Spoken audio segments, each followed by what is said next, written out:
Welcome everybody to Geek Dad Reports Comics You Crave. I'm Brian West.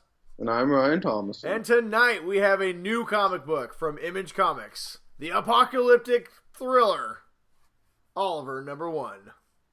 Woo! Based off the Oliver Twist serial from Charles Dickens' second publication, I think in 1836 to 1839. So it's a modern take on an old. I would say it's less of a modern take and more of a modern reimagining. Yeah, modern reimagining. And as Brian noted when we were talking about which comics to read, I said, it's a post-apocalyptic. I picked this one. Yeah, we're trying to figure it out, and Ryan's like, ooh, future, desolate, nuclear bombs, people dead. I want to read this comic book. And yeah. I'm glad he picked it. This is actually a really good comic book. You know, that's what happens when you have one of the best screenwriters, GARY WHITTA. Yeah, working. Who did the screenwriting for Rogue One and the Book of Eli adaptation from the Book of Eli book. And let's see, the artwork was by what was his name? Darick Robertson. Yep.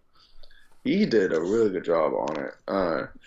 So I've really enjoyed the writing in it, and I enjoyed the artwork in it. And like you said, it was good. I'm glad I finally picked a post-apocalyptic one. Yeah. It was better. It was as good as I thought it was going to be. Yeah, definitely. And we'll get into that in a little bit more. But I want to touch a little bit on the artwork here. And to what you were saying, to Darick's credit here, he also did the cover. And as you can tell, the cover is gorgeous. One of the things I really enjoyed about the artwork here, we won't scroll through too many pages, but just gotta give you a sense, is the artwork really sets the mood for the story, right? So the backdrop in the beginning, that was really good. Yeah, so the backdrop of this is as much of a character as the actual characters themselves. And sometimes that's really hard to do. A lot of times, even really talented artists, they tend to focus more on the characters and the action, and the background just tends to be a quick whatever. There's a lot of detail and small detail, a lot of detail and small details. A lot of just intricate details put into. And I lost it. There it is. Put into it, just from the birds. I mean, just a lot. I mean, look how much detail is in these backgrounds. I mean, and this is just, it's just London, takes place in London. It's just London. I mean, it is incredible the amount of story that the pictures tell alone. I mean, we barely had any words. I mean, they kind of quote Mark Twain. Is it Mark Twain? Charles Dickens. Or Charles Dickens. Mark Twain. They quote Mark Twain right at the beginning of this. I mean, it's a great story. They quote Charles Dickens, and that's the only word you see for like the first 4 pages. But yet, you already feel like you've been told a ton of story by the time you actually start to get to dialogue. And, and that's talent. Not a lot of people can do that. When you can tell a story just with a picture, it's and not only that, it tells you the first 4 pages tell you the type of story you're going to get, what's going on in the world. I mean, there's so much that we already knew before somebody said anything, and that's just with the artwork. And so I just wanted to give a shout out to Darick. That is great.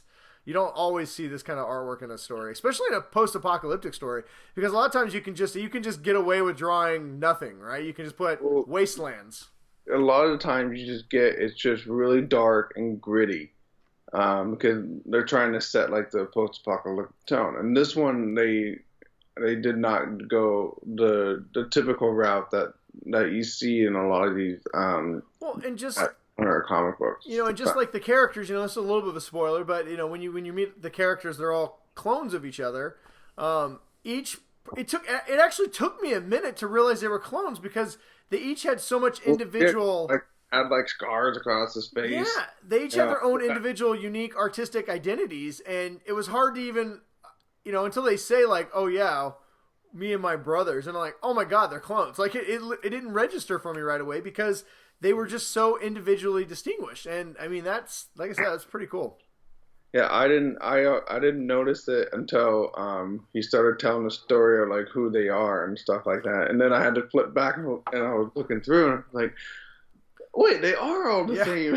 Yeah, like I said, it took me a while, and that's I don't think that was purposeful to try and trick anybody, but it just goes to show us how much detail they put into the art and the characterization of each character as their own unique version of the same person, basically. So, but as far as the story itself, I really enjoyed it. It gave us just enough information that you don't feel like you're left completely hanging, but it didn't give you the bigger, the broad strokes of the bigger picture, so it makes you want more. We didn't learn a lot about Oliver, but we learned a lot about the world, and we learned just enough about Oliver that you're like, okay, I want to know more about Oliver. Yeah. He did a really good job of setting the tone for what they kind of want to do for the series. Mm-hmm. And then, introducing like some of the Charles Dickens elements that, tie into the original. But tell me about the Mark Twain stuff in this.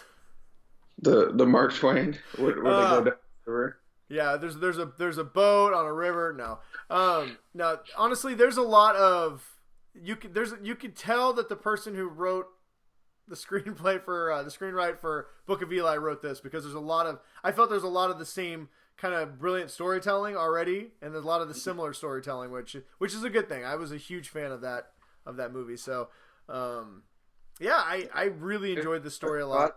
I knew that Gary Whitta did Rogue One, but I forgot that he had done Book of Eli, and I really enjoyed the Book of Eli.